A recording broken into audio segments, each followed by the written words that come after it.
Good evening, I'm Bongiwe Zwane. We begin here. Police Minister Bheki Cele announced last week that overall crime levels were down in the 2019-2020 period compared with the previous year. He says murder has increased by 1.4% compared with the previous year. These are some of the issues he's been dealing with, and today the minister called for calm in Pola Park in the East Rand following a week of protests by the community. The minister joins me now for a wide-ranging discussion on crime-related issues. Minister, thank you so much for talking to us this evening. I'm going to just begin, with an issue that really has been quite gut-wrenching, particularly when you look at this, this past week, that issue of Pola Park. What were the residents telling you is at play there? Because we are hearing service delivery protests, also hearing that they also do not want foreign nationals there. Well, good evening, Bongiwe and the listenership as a whole. Going to the issue of Pola Park today, we went there with the Minister of State Intelligence, the MEC there, the Mayor of Gruleni, and the senior police officers.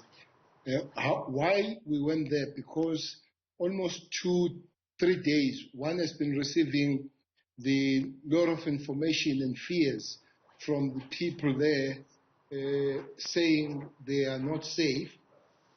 They are attacked at night. There are people that are moving around door to door trying to intimidate people, the residents there. When we went there to find out what's the story, it looks like the basic issue there is a question of electricity between the people that would officially and legally have the connections and the people that connect the electricity bypassing the system, or illegal connection, if I can say so. And then that has busted, and the transformer, which has caused the city or the place to be dark for some days.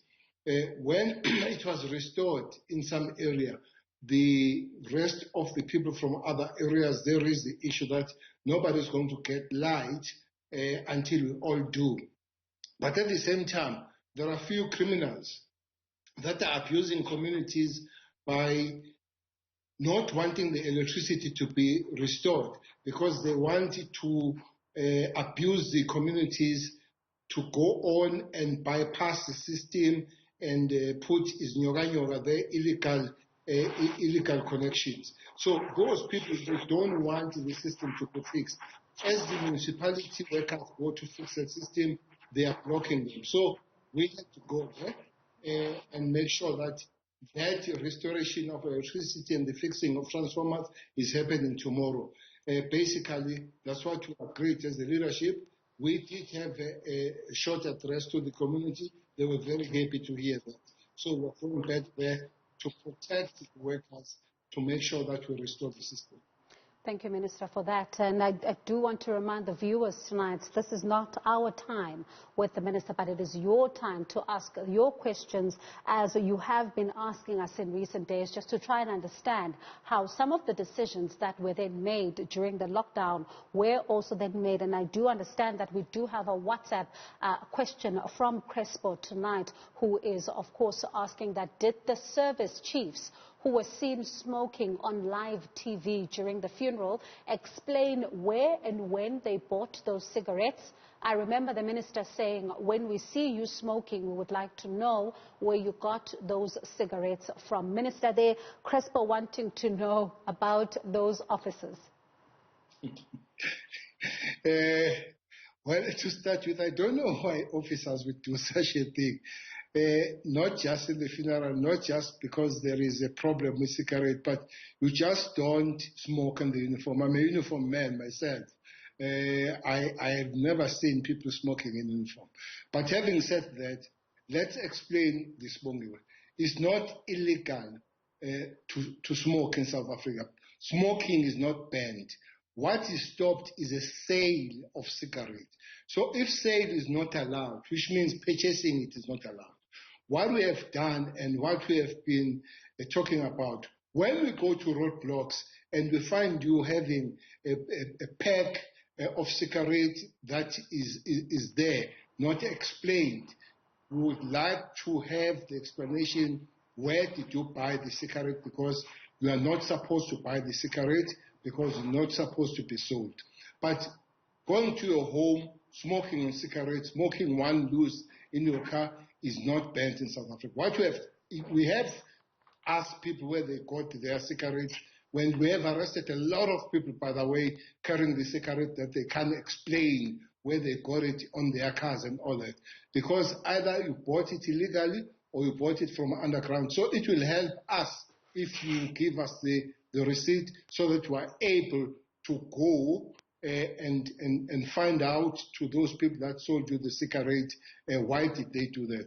On this one, on the soldiers, yes, we did not go to us, but the Minister of Defense that I've spoken to, I know that the soldiers already have been disciplined internally by the South African National Defense Force. And do we know how they were disciplined, Minister? Well, it's internal. It's a South African National Defense Force.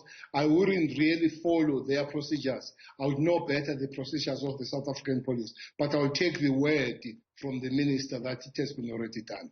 Okay, and I do understand we've got Mishek on the line. Mishek, good evening. The ministers would like to hear your take. Yes, good evening, and good evening to the minister. My question relates to the findings of the panel report on State Security Agency, which found that some of the resources, were redirected to fight political battles within the ANC. How has that impacted on SAP's effectiveness and efficacy to deal with serious crimes that require high-level intelligence gathering, like occasion transit, robberies, which frequently occurs on our street, endangering the lives of people?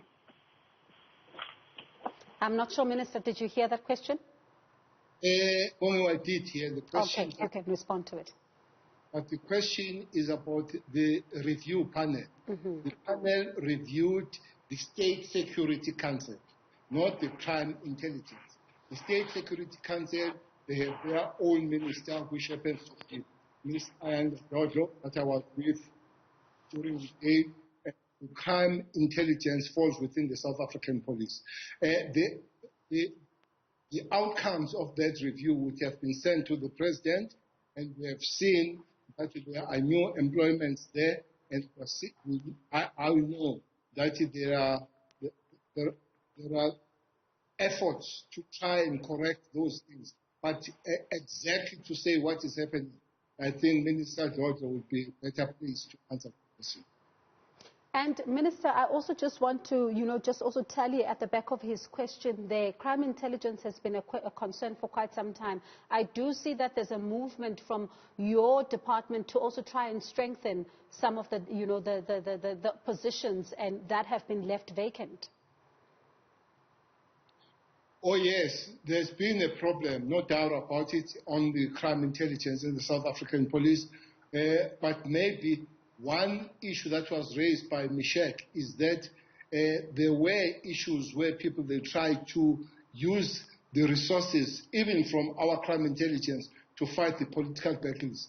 That thing is still under investigation even now by the IPID, where were some resources to move towards that. But with the new head, General Jacobs, we believe that things are falling in place. People have been employed. The crime intelligence is doing its work. Maybe that's why we are beginning to deal with some serious crimes like occasions and other crimes around. It's not going to take a very short time. It was a long time under destruction, so it will take time to reconstruct it again. But we believe we're on the right direction. And Minister, I'm going to ask us just to pause there. We go for a quick ad break, and when we come back, we'll take more of your questions. Thanks for staying with us. We do continue with our conversation with Police Minister Bheki Cele. I do understand that we've got Mpikeleli on the line. Mpikeleli, good evening. What's your take tonight? Hi, Bongiwe. I want to go back to the issue of the officials who were smoking in public. And the minister made mention of the internal issue that the Minister of Defense will deal with it. I just got a little bit lost there. So what the minister is suggesting is that, we belong to institutions. Does it mean that if do you smoke in public, then that becomes an issue of an internal issue that you can deal with in your organization. But I just got lost there. Okay, Minister Bheki wants you to go back there to that issue of those officials that were seen smoking at the funeral of struggle stalwart Babu and Mlangeni. Is this a matter that he says that can be dealt with internally, or there does need to be something else here? As I've said, Bongiwe, that is not crime. Smoking is not banned. What is banned is to purchase cigarettes and sale of cigarettes. So as the members of the South African Police Service, when we're on the roadblocks, we will find people having big packs and many boxes of cigarettes. We would love to know where that cigarette came from. But somebody that is smoking one cigarette on the car, and we can see that there is no extra cigarette, or you're smoking in your own house, which is not a crime at all.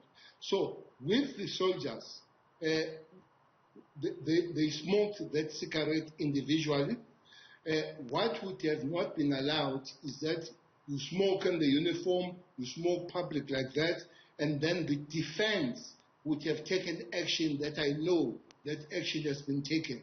But in terms of committing crime, they haven't committed crime.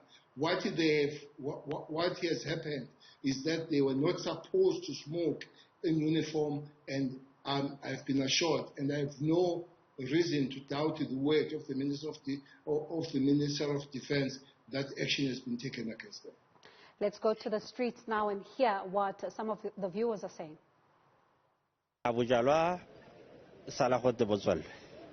Maphodisa ba na le go bonka jaaka gongwe nna nka go rara go na le spot go ga ba tlile ba tla ba boreita mare ga go nne case ga o itse gore botsala ba teng bo fella ka go feletsa go diletsang ka tsona.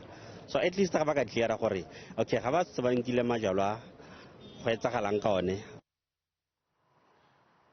Minister, viewer, they're asking what happens to the alcohol that is then confiscated by officers during the lockdown, and the second question, they're saying that some of the officers are selling it illegally.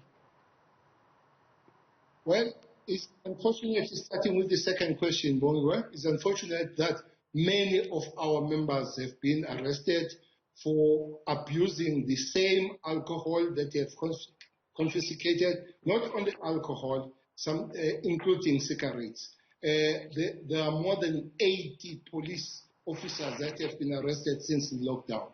But what is supposed to happen with the things that we found and confiscate that are with you illegally, not just alcohol and cigarette, all other things. We have storerooms that are called SP13, where we take those things there, wait for the trial of the for the trial as evidence, as an exhibit.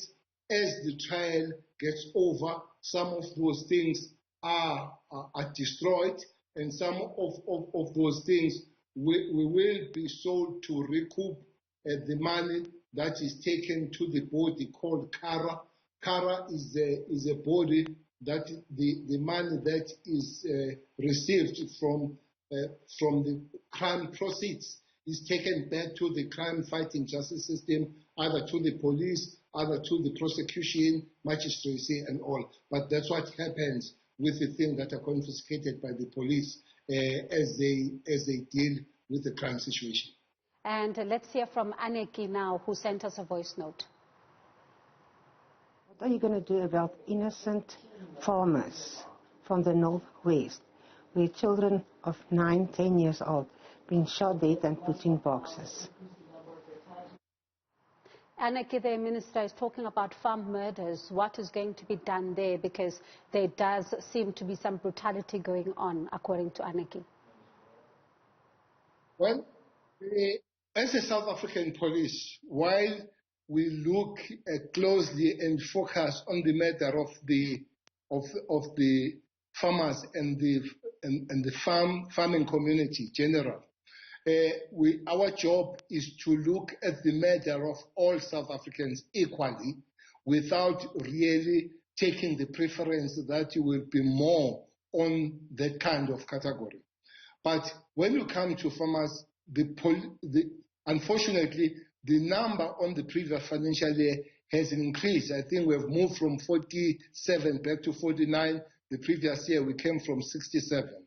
And the police at the present moment, they found their footing in terms of arresting. That includes what happened last week in Northern Cape, Bongiwe, where the elderly couple was murdered, and we have arrested those people there, 5 of them. The funny part of it, they took nothing. There was no robbery, and they all come from the neighboring farm to the farm where the victims came from, which you were still looking at the motive, what happened. Sometimes it's not necessarily the robbery. There are other things that we need to find what's the story there.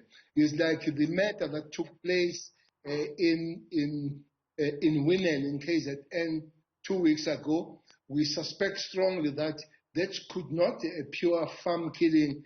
That could be a gender-based violence, as normally women die in the hands of the people they know and the people they trust that's supposed to protect. We're also looking at the case. But we have sharpened our strategy, the strategy of the safety of farms. We have launched that late last year in Limpopo, and we'll be rolling it out in the whole Republic of South Africa. And we're working very closely with the unions that are out there in the farming community. We believe that we will be following positive outcomes, and the results will be better. And before I get to another voice note, there's a question here from Doc003 on Twitter saying, are there 2 different laws? Because politicians don't seem to adhere to the same laws as we, the citizens, adhere to it. And the punishment is always like maybe light on corruption than, on politicians. And how are we going to trust you, because you also belong to the ANC? That's Doc there, talking about corruption that we have been seeing also even in recent days, Minister, around the PPE tenders, those investigations that are currently underway. He's asking, how do they trust you, because you also belong to the ANC? Well, I belong to the ANC, and I'm doing my job. My job is to deal with the criminals and not color the criminals, whatever color they are.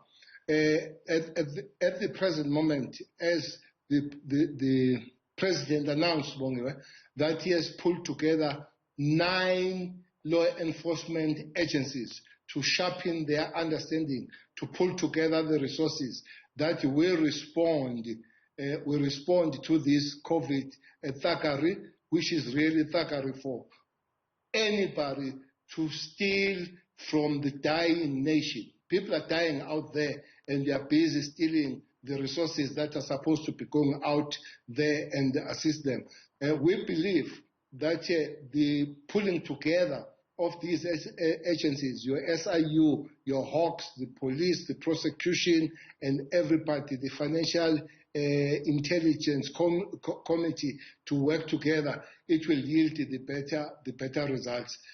People have started arresting people, and we hope that the courts will send those people in, and we hope that the forfeiture unit will go and confiscate all those ill-gotten kind of wealth where people they steal. So we will do our work.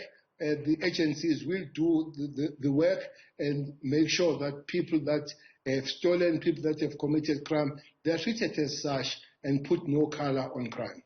Let's take a voice note now from Zozo.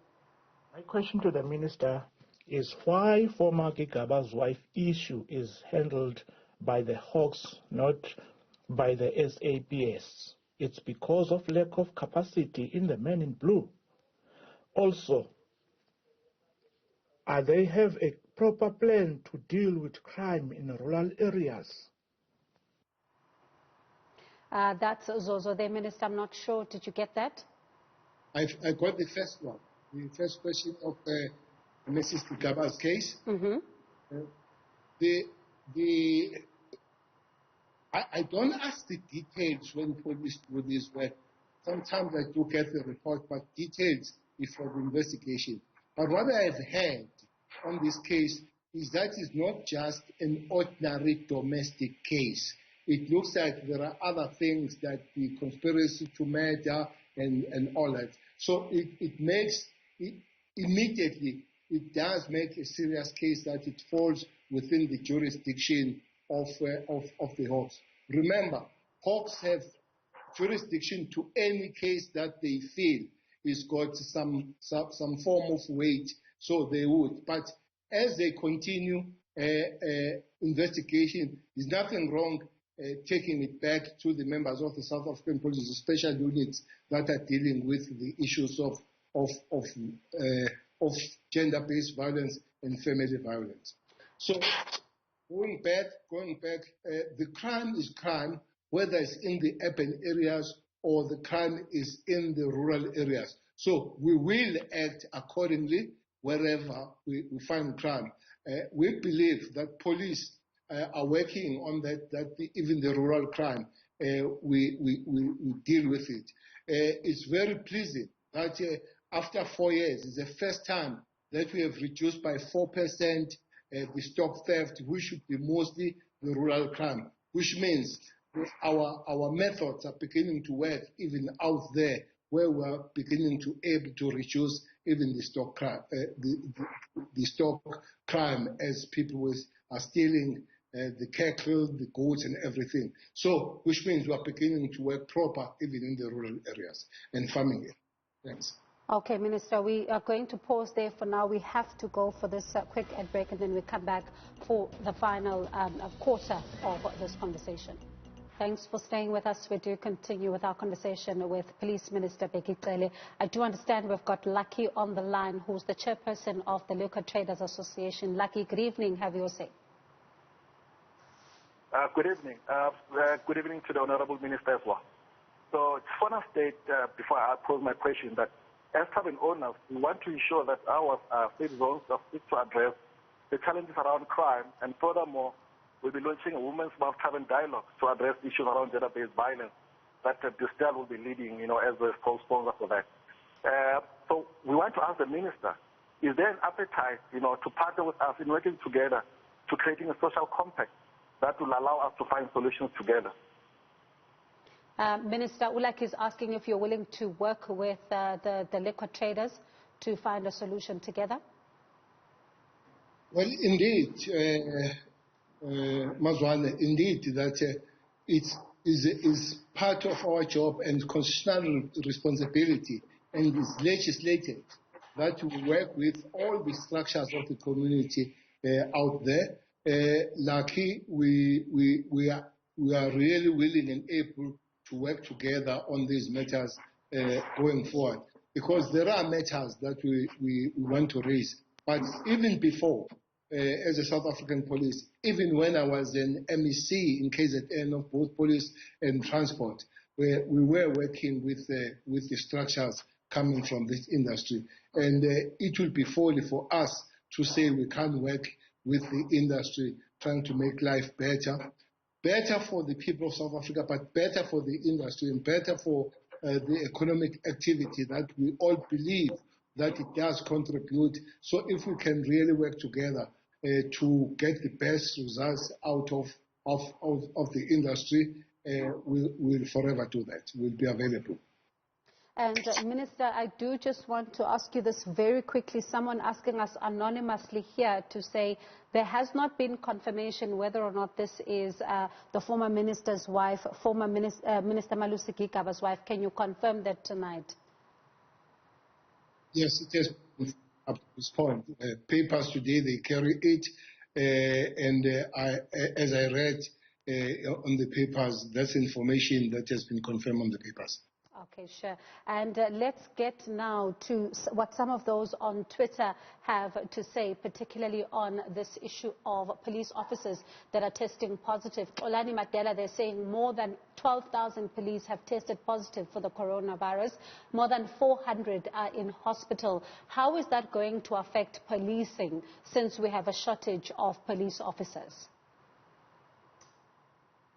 Well, maybe I can take the opportunity of giving the exact figures on those. Infected, there are 12,412. Those are infected. And then there are 6,774 are still active. We have 119 fatalities, those that have perished. We have 281, not 400, 281 that are hospitalized. And we've got 5,519 that have recovered, most of them back at work. We have 4 provinces that are giving us problems. It's your Western Cape, Gauteng, Eastern Cape, and KZN. Unfortunately, these provinces that are giving us problem here are the same provinces that are giving us problem when it comes to crime statistics. We are working on the figures. Remember, we have stopped our recruitment this year of 7,000 intakes that are supposed to be in the college. We have diverted the resources to say between 3,000 and 4,000, our reservists there will come and work with us. We have done that. We are also going out to re-enlist the members of the South African police that have left the service with honor. We are in that process. So we believe that we will be able to juggle things around and taking care of our members, that those are sick, they must be given the opportunity to recover well. But up to this point, we are still doing the policing. Maybe also it would be good to say salute to them. We commend them, those that are out there, that are at the front line. We know as the management and the political leadership, we would love to put more effort to support them. And I do understand we've got Nilton on the line. Nilton, good evening. What's your take? Good evening and good evening to the General Minister. Minister, there's a new application for a 6-month amnesty period to hand in unlicensed firearms and unused firearms. Based on your experience, do you think the criminals and the ordinary citizens have returned their firearms? Minister Nilton, they're wanting to know that, do you think criminals and citizens have returned their firearms with this extension of the amnesty? It's always a parallel process. We don't stop our operations of Kipispam. We go there, and we have quite a high number that has been given on the crime stats that the firearms that we get without the cooperation of the community out there. And then there is a second one where people that they don't need firearms, either licensed or unlicensed, must bring back those firearms as they wish. And I must remind South Africa here that most of the illegal firearms, they are originally legal. The criminals, they go for house break-ins, house robberies, hijack and all that because they wanted these firearms. They kill our members, the police, because they want these firearms. So if you can reduce the legal firearms themselves, you'll be reducing the market of converting those legal ones to illegalities. Let me say there are about 450,000 firearms that are out there, especially with the hunting community and other people, that are illegal because they have expired licenses. We're making a call. Starting from the 1st of August, we have extended this amnesty.